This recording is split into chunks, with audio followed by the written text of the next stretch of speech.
台湾有30万人得失智症，天主教失智老人基金会即马就拍一出纪录片，翕失智症甲照顾者互动的情形。最近伫新竹一间百货公司放送，会让让民众了解照顾者的压力，来去关心身躯边的亲戚朋友。我要谢谢我妈，让我去验证说，哇，你讲的那些事情，让我感觉到我自己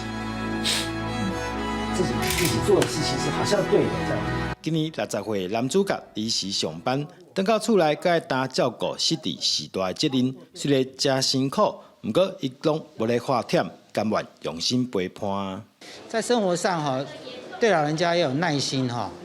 因为老人家他表达的可能他不能说得很清楚，所以呢，刚开始就要陪伴然后在旁边呢陪侍在侧，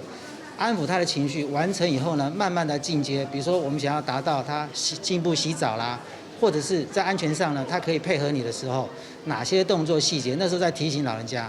天主教失智老人基金会翕这支纪录片，呈现未来大家拢可能爱面对的状况，让大家了解安怎去使用长照资源。可以透过一些生活形态的改变，让我们的失智症能可以更延缓，然后照顾压力可以减轻。友善、关怀，愿意付出爱心，让大家一起共同来为一个失智者打造一个友善的环境。根据国家发展委员会推算，台湾在2026年老人人口比例会超过20%。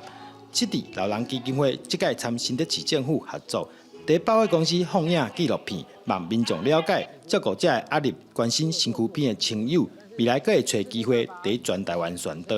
记者杜君豪，新竹报道。